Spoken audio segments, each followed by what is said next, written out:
देखिए ध्यान दीजिए, आज का टॉपिक है आपका फैराडे के नियम। कल आपने पढ़ा था फैराडे के एक्सपेरिमेंट, फैराडे के प्रयोग, और प्रयोगों से आपने एक निष्कर्ष निकाल लिया। और वो निष्कर्ष क्या था? वो था एक तरह से विद्युत चुम्बकीय प्रेरण की परिभाषा।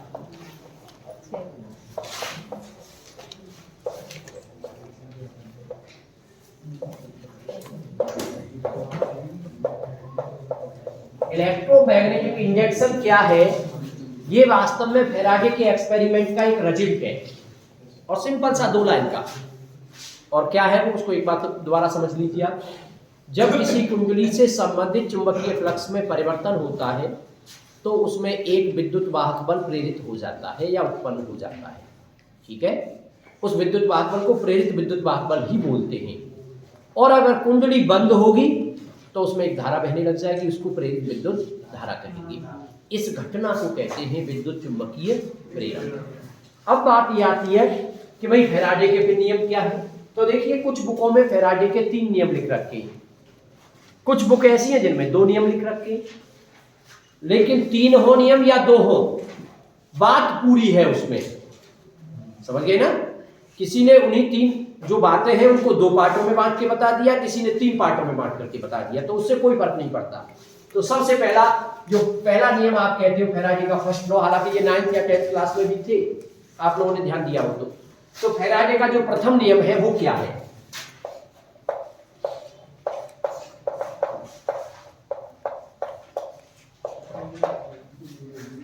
प्रथम नियम, जिसमें 3 नियम दे रखे होंगे, उसमें तो थोड़ा सा अलग सी है।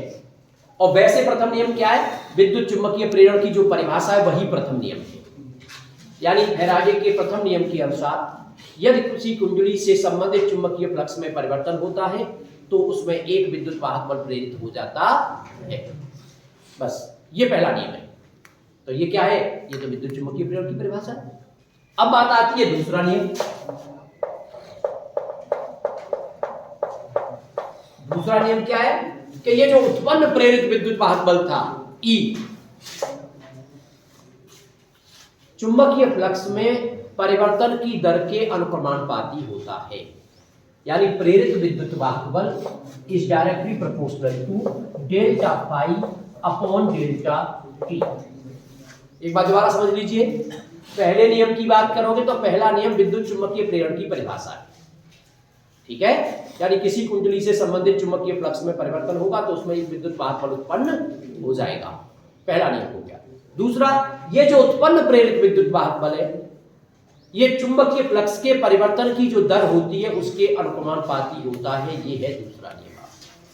ठीक है, और तो E इक्वल टू क्या हो जाएगा? कोई कांस्टेंट लेते हो आप, या फिर आप ऐसे भी कह सकते हो चुंबकीय फ्लक्स के परिवर्तन की दर के बराबर होता है, ऐसे भी कह सकते हो। यानी कांस्टेंट की वैल्यू यहां बदल ली जाती है।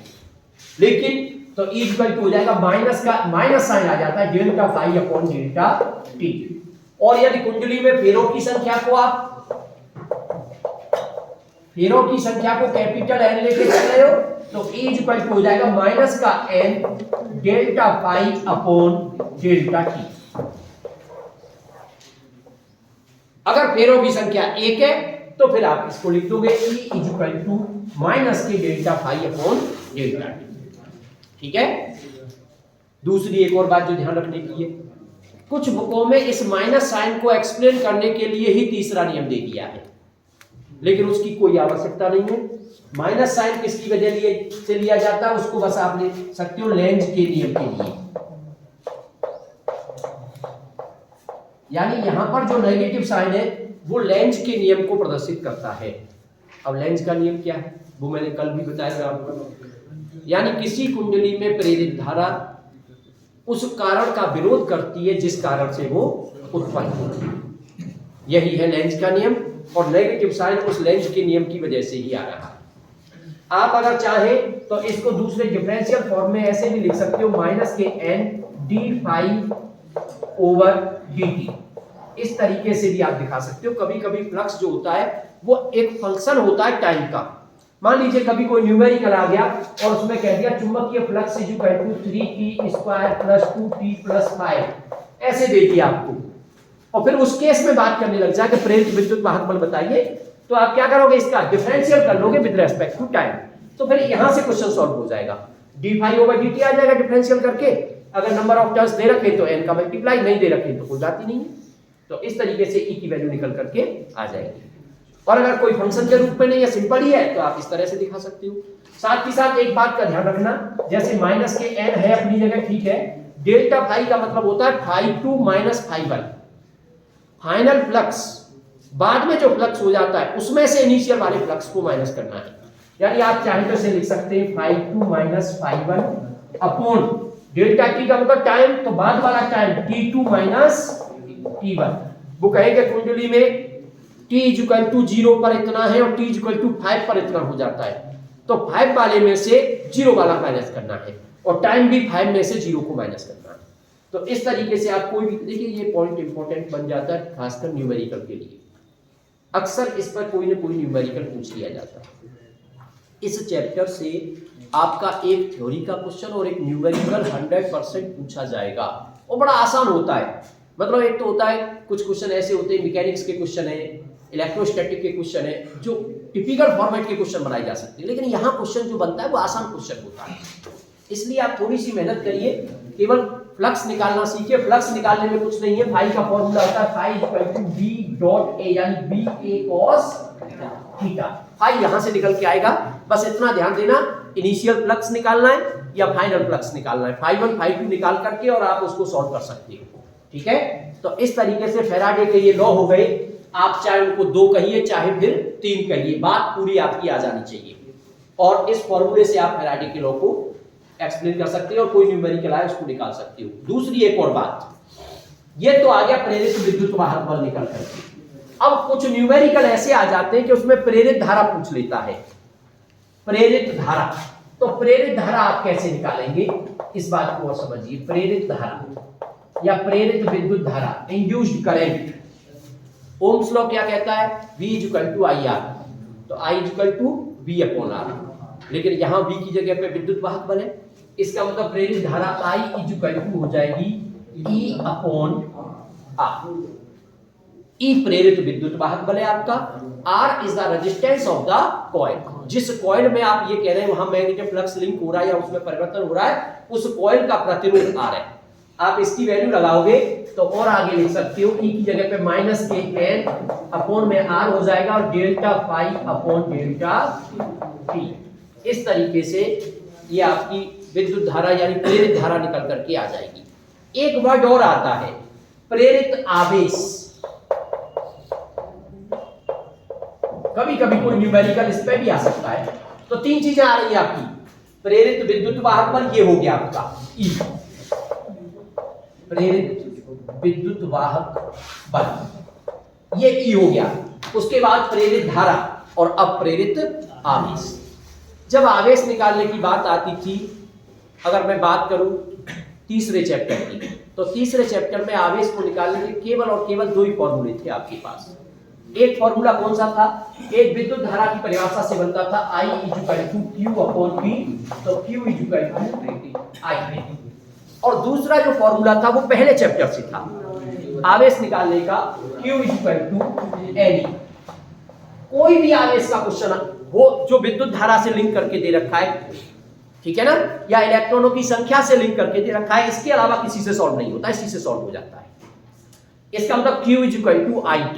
और यहां हम प्रेरित आवेश निकालना चाहते हैं, तो Q = I × T को डेल्टा T, क्योंकि डेल्टा T टाइम लेकर के चल रहे हो।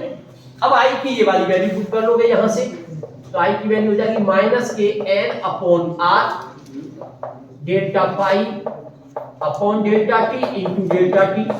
डेल्टा T से डेल्टा T कैंसिल हो गया। क्या बचा, अब आपका जो बच रहा है सामने दिखाई दे रहा है आपके, ये है -kn अपॉन R और डेल्टा फाई। चाहो तो ऐसे भी लिख सकते हो -kn अपॉन R φ2 - φ1। तो ये प्रेरित आवेश को निकालने का आपके पास फॉर्मूला आ गया। तो इस तरीके से देखिए, चाहे आपसे प्रेरित विद्युत वाहक बल पूछ ले, चाहे प्रेरित धारा पूछ ले या प्रेरित आवेश पूछ ले, कोई भी न्यूमेरिकल आ जाए, आप इसी फैराडे लॉ की हेल्प से ही उसको क्या कर लोगे, सॉल्व कर लोगे। ठीक है, अब थोड़ा सा आगे बढ़ते हैं। अब तक हमने जो समझा है इस चैप्टर के अंदर इलेक्ट्रोमैग्नेटिक इंडक्शन के अंदर, वो एक तो फैराडे के एक्सपेरिमेंट थे। फैराडे के एक्सपेरिमेंट के बाद आपने फैराडे लॉ को समझा और विद्युत चुम्बकीय प्रेरण की परिभाषा को समझा, और फैराडे के लॉ के साथ साथ ही आपने प्रेरित धारा और प्रेरित आवेश को निकालना भी सीख लिया।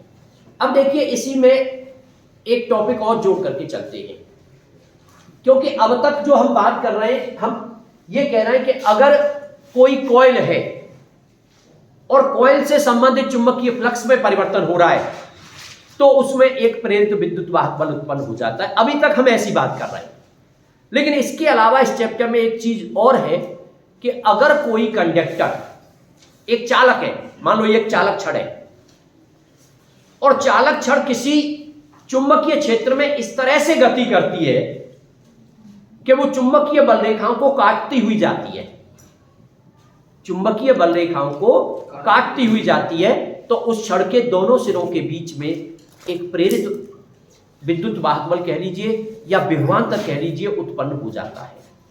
तो उस प्रेरित विद्युत वाहक बल या विभवांतर को कैसे कैलकुलेट किया जाता है, उस टॉपिक को हमें और समझना है।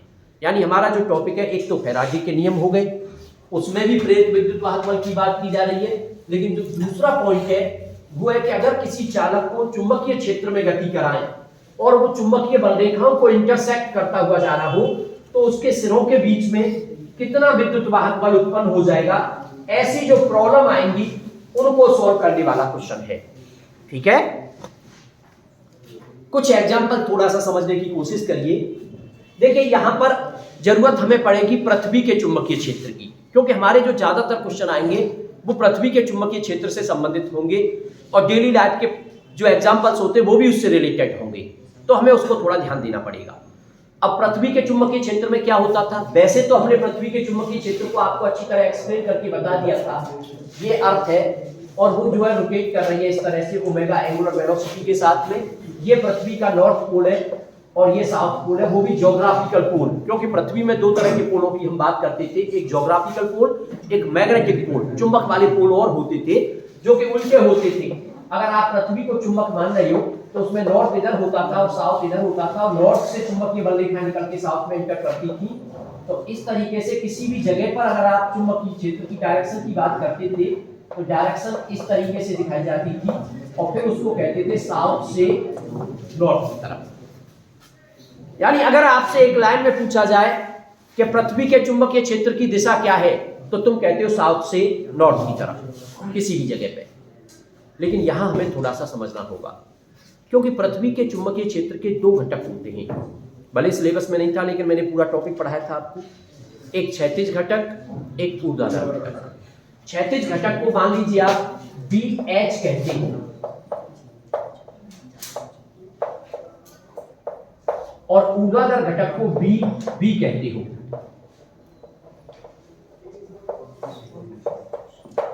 यहां पर यह समझना जरूरी है, क्षैतिज घटक का मतलब है जो पृथ्वी के समांतर हो, पृथ्वी के पैरेलल हो, वो क्षैतिज घटक है, और जो पृथ्वी के लंबवत है वो ऊर्ध्वाधर घटक है। इसका मतलब पृथ्वी का जो परिणामी चुंबकीय क्षेत्र है कहीं ना कहीं वो पृथ्वी के साथ में कोई ना कोई एंगल बनाता है। उसको भी तुमने समझा था, जैसे नमन कोण के नाम से आप जान रहे थे। क्षैतिज के साथ जो कोण बनाता था उसको नमन कोण कहते थे आप, और वहीं से आपने इनको कंपोनेंटों में डिवाइड करके फॉर्मूले भी निकाले थे और उन पर क्वेश्चन पूछा जाता था। लेकिन अब सिलेबस में नहीं है तो नहीं आएगा, लेकिन इनकी हमें जरूरत पड़ेगी। अब यहां थोड़ी सी बात आपको समझनी है। चलिए पहले मैं टॉपिक पढ़ाता हूं, उसके बाद इस टॉपिक पर लौट करके आता हूं। टॉपिक क्या है हमारा, कोई चालक छड़ है। मान लीजिए ये एक चालक छड़ है, नाम दे दिया आपने JK। आप चाहो तो A भी दे सकते हो, कोई फर्क नहीं पड़ता। चालक छड़ का मतलब होता है भाई चालक छड़ होगी तो उसके अंदर होंगे फ्री इलेक्ट्रॉन्स, तो इसके अंदर फ्री इलेक्ट्रॉन्स है और आप इसको चुंबकीय क्षेत्र में मूव करा रहे हो और आपने यहां चुंबकीय क्षेत्र ले रखा है क्रॉस। क्रॉस चुंबकीय क्षेत्र का मतलब होता है चुंबकीय क्षेत्र कागज के तल के लंबवत और अंदर की तरफ है, ये मतलब होता है यहां पे। यानी यहां पर जो B है वो इनवर्ड है, अंदर की ओर है, अंदर की ओर काम कर रहा है, ऐसे करके। अब यहां पर आपका चुंबकीय क्षेत्र ऐसे करके अंदर की तरफ है, यानी चुंबकीय बल रेखाएं आपकी ऐसे है, और आप इस छड़ को, ये छड़ इस ब्लैक बोर्ड के प्लेन में है, इसको ऐसे करके मूव करा रहे हो, आप इसे v वेलोसिटी से इधर लेके जा रहे हो। मान लीजिए छड़ की लंबाई l है, तो फिलहाल अगर देखा जाए तो जो छड़ है वो चुंबकीय बल रेखाओं के या चुंबकीय क्षेत्र के लंबवत रखी हुई है, 90 डिग्री का कोण बना के रखी हुई है। आप चाहें तो इसको किसी थीटा एंगल पर रख करके भी काम चला सकते हैं, यानी हम जो फॉर्मूला ड्राइव करके लाएंगे वो थीटा एंगल के लिए भी लेकर के आ सकते हैं। तो समझ लेते हैं, यहां पे थीटा वाली बात बाद में कर लेंगे। फिलहाल आप कह सकते हो कि इस केस में theta is equal to 90 degree. तो निकाल क्या रहे भाई, हम निकाल रहे छड़ के सिरों के बीच में उत्पन्न विभवांतर या उत्पन्न प्रेरित विद्युत वाहक बल। किसी चालक छड़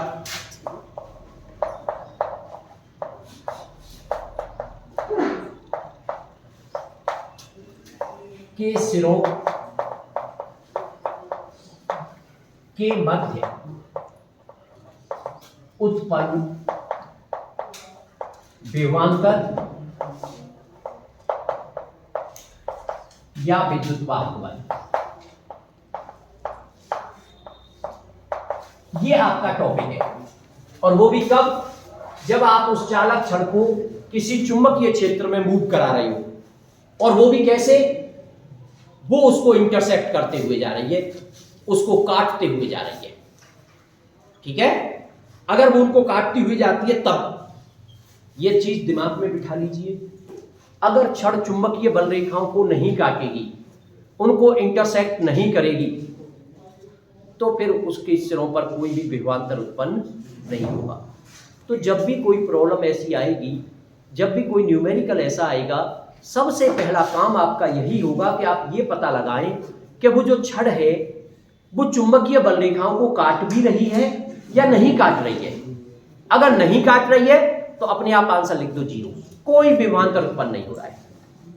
और अगर काटती है तब फिर आपको निकालना होगा, उसके लिए फॉर्मूले का यूज करना, फॉर्मूला भी हम ड्राइव करके लाएंगे।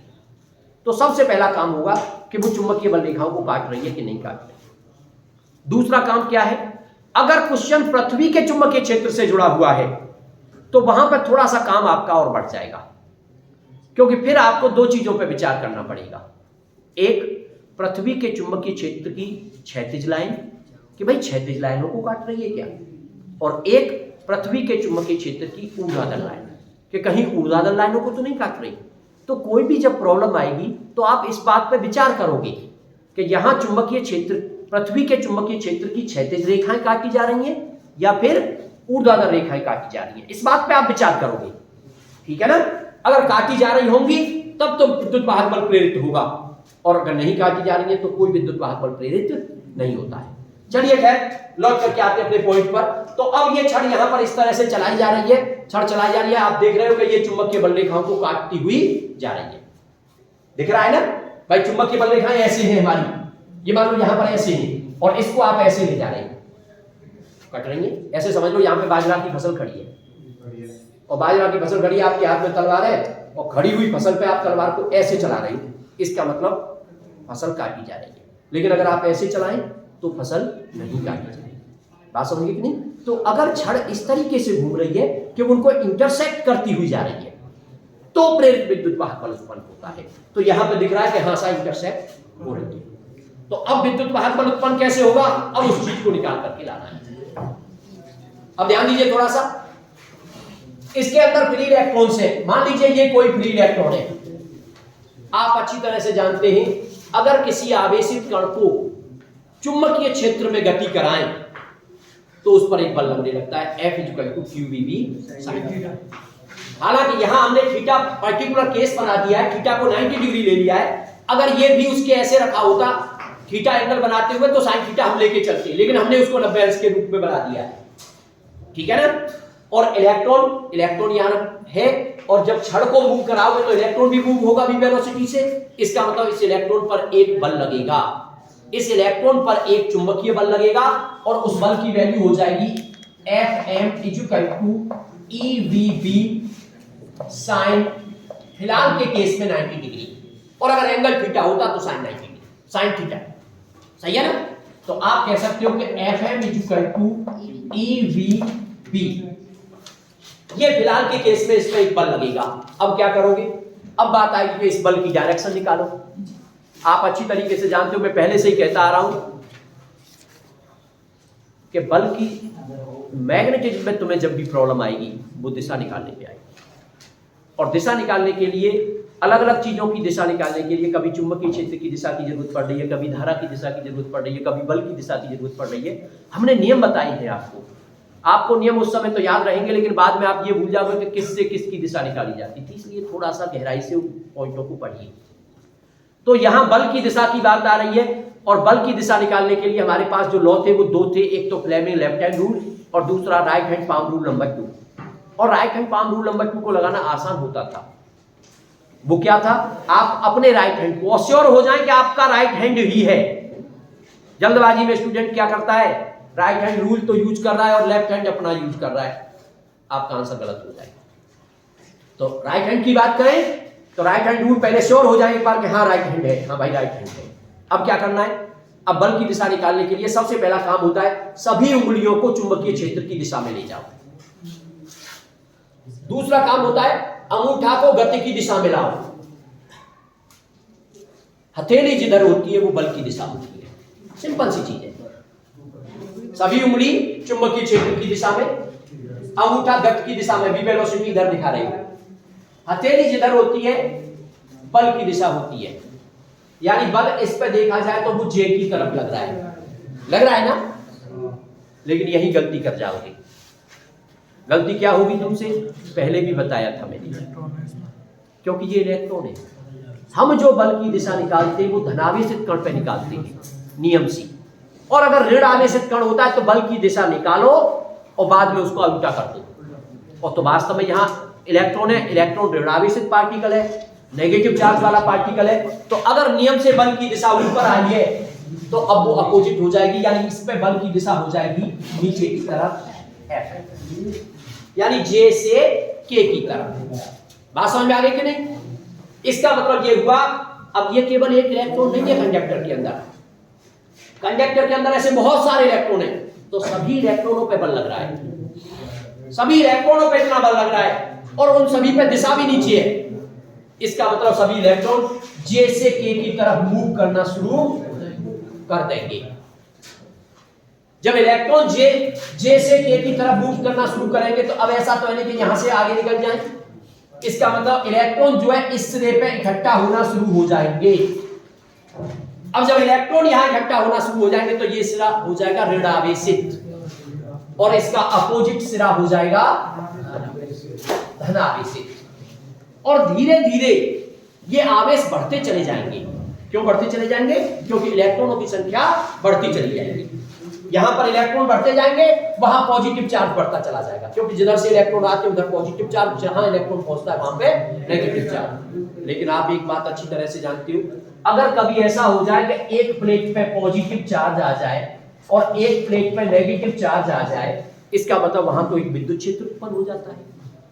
और उस विद्युत क्षेत्र की दिशा आप जानते ही थे, वो होती है फ्रॉम पॉजिटिव टू नेगेटिव। आप अच्छी तरह से जानते हो इस बात कि वहां तो एक विद्युत क्षेत्र उत्पन्न हो जाता है। इसका मतलब ये हुआ इस छड़ के दोनों सिरों के बीच में एक विद्युत क्षेत्र उत्पन्न हो गया। लेकिन आप एक और बात जानते हो कि अगर इस विद्युत क्षेत्र में कोई आवेश रख दिया जाए, अगर धनावेश रखते हैं तो धनावेश पर एक बल लग जाता है F=QE, और वो भी विद्युत क्षेत्र की दिशा में। लेकिन अगर ऋणावेश रखते हैं तो ऋणावेश पे बल लगता है विद्युत क्षेत्र के विपरीत दिशा में। इसका मतलब तो ये हुआ कि अगर यहां इसके सिरों पर एक विद्युत क्षेत्र उत्पन्न हो गया है E, तो उस विद्युत क्षेत्र की वजह से अब इन इलेक्ट्रॉनों पर ऊपर की तरफ एक बल लगेगा, क्योंकि विद्युत क्षेत्र की दिशा तो ऊपर से नीचे की तरफ, और ऋणावेश पर बल लगता है, या ऐसे कह सकते हो ऋणावेश है तो पॉजिटिव प्लेट की तरफ ही तो बल लगेगा। तो बल लगता है ऊपर की तरफ, तो उस पर बल लगने लग जाएगा एक बल ऊपर की तरफ, जिसको आप Fe कह सकते हो, इलेक्ट्रोस्टैटिक फोर्स।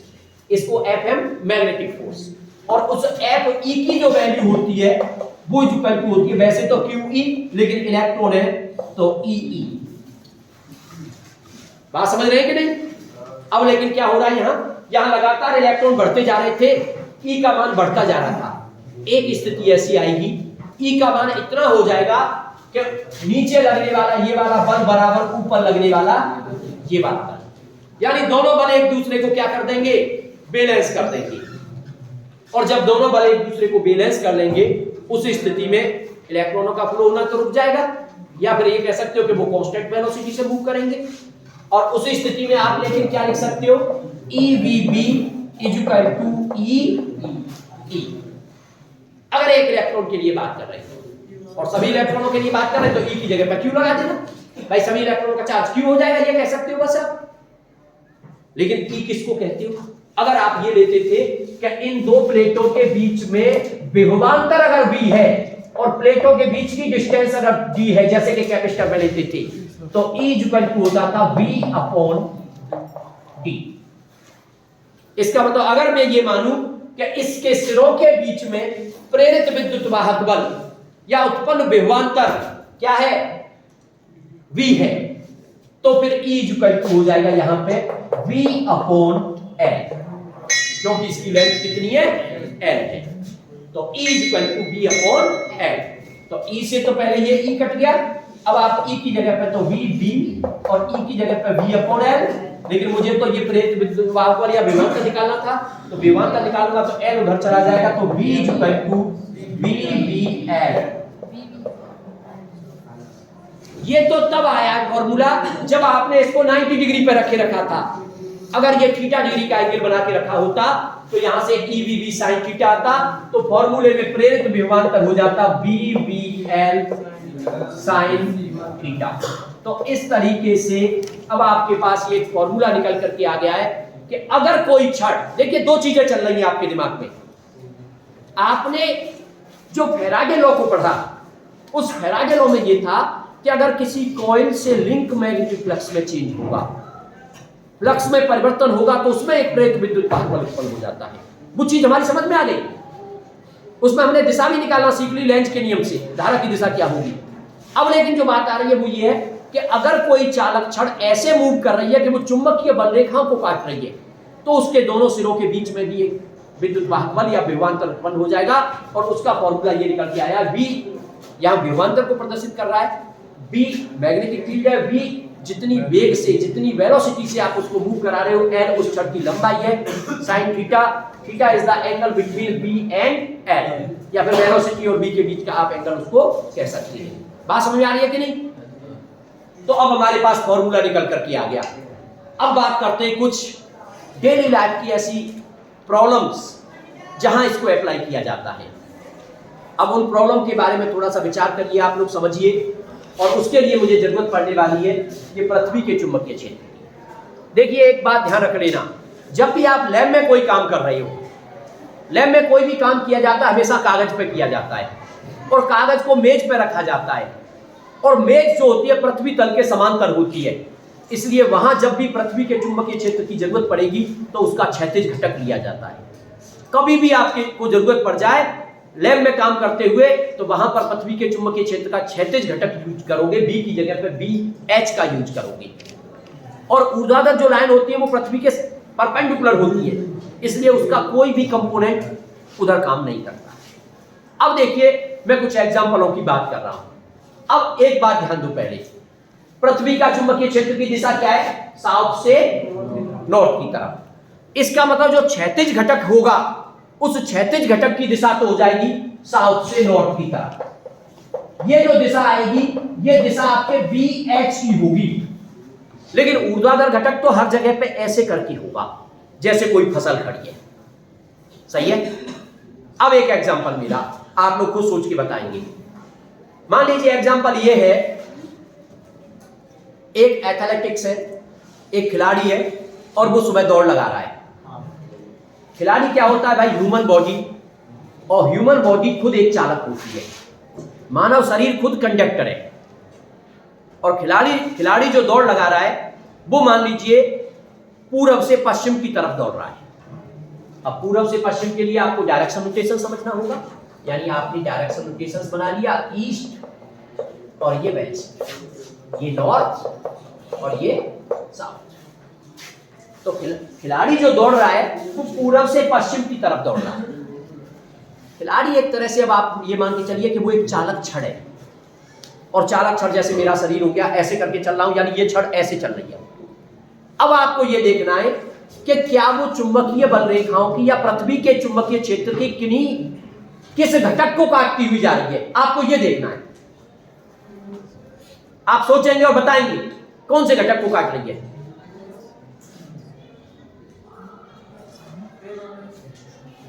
पूरब से पश्चिम की तरफ जा रहा है वो, तो पूरब से पश्चिम की तरफ जाएगा, कौन से घटक को काटेगी बताइए। एन एस तो वो ये है, ऊर्ध्वाधर घटक ये है।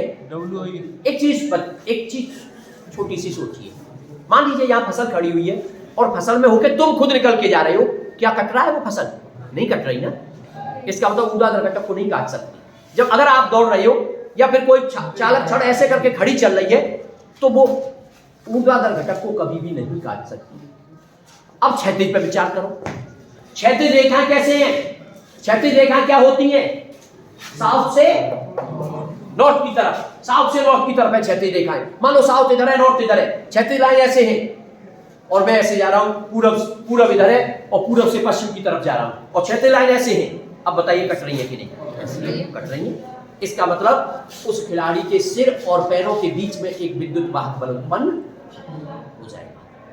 बात समझ में आ रही है कि नहीं? और कितना होगा आप इस फॉर्मूले को लगा करके उसको सॉल्व करके निकाल सकते हैं। अब दूसरी बात एक और, मान लीजिए मैंने एक चालक छड़ ली और चालक छड़ को उत्तर और दक्षिण में रखा है, उत्तर दक्षिण, और ऊपर से छोड़ दिया, गिरा दिया ऊपर से। तो उत्तर दक्षिण में रख करके अगर मैं इसको नीचे की तरफ गिरा दूंगा तो बताइए किन रेखाओं को काटेगी ये?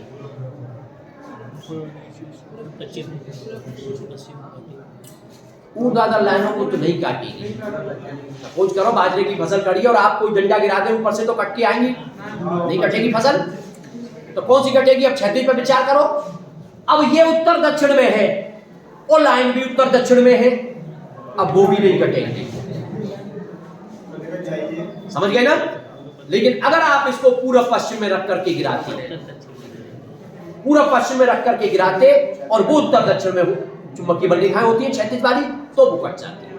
तो आपको जो सबसे पहला विचार बनाना है वो यही समझना है कि जिस चीज की बात कर रहा है, क्योंकि न्यूमेरिकल एक नहीं हो सकता, न्यूमेरिकल बहुत सारे बनाए जा सकते हैं, तो आपको यही सोचना है वहां पर कि चुंबकीय पृथ्वी के चुंबकीय क्षेत्र की ऊर्ध्वाधर लाइन कट रही है या क्षैतिज रेखा कट रही है।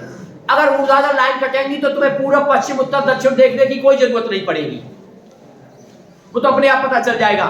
अभी जैसे एक एग्जांपल आ जाए कि एक हवाई जहाज है और हवाई जहाज पृथ्वी तल से कुछ ऊंचाई पर और क्षैतिज उड़ रहा है, पृथ्वी तल से कुछ ऊंचाई पर क्षैतिज उड़ान भर रहा है, ऊंचाई पर क्षैतिज उड़ान, तो उसके पंख ऐसे फैले होते हैं। अब वो क्षैतिज जा रहा है ऐसे करके, अब बताओ कौन सी लाइनों को काटेगा? ऊर्ध्वाधर लाइनों को काटेगा कि नहीं? इसका मतलब उसके पंखों के बीच में क्या उत्पन्न हो जाएगा? एक प्रेरित विद्युत वाहक बल उत्पन्न हो जाएगा। तो ऊर्ध्वाधर लाइनों को जब काटेगा तो दिशा की जरूरत नहीं है तुम्हें, लेकिन क्षैतिज रेखा को काटेगा तो तुम्हें देखना पड़ेगा कि कौन सी दिशा है, क्योंकि क्षैतिज रेखा जो होती है वो साउथ से नॉर्थ की तरफ होती है। तो आप ये ध्यान रखें कि साउथ से नॉर्थ में लाइनें हमारी, तो जो छड़ है या जो चालक है वो किस दिशा में है, वहां कंडीशन क्या है, उस न्यूमेरिकल में काट रहा है या नहीं काट रहा है। तो कुल मिलाकर के आपका जो रिजल्ट है वो यही है कि अगर काटेगा तो एक प्रेरित विद्युत वाहक बल उत्पन्न होगा जिसको आप इससे निकालोगे, और नहीं काटेगा तो उत्पन्न प्रेरित विद्युत वाहक बल को जीरो कर दोगे। बात समझ आ गई कि नहीं?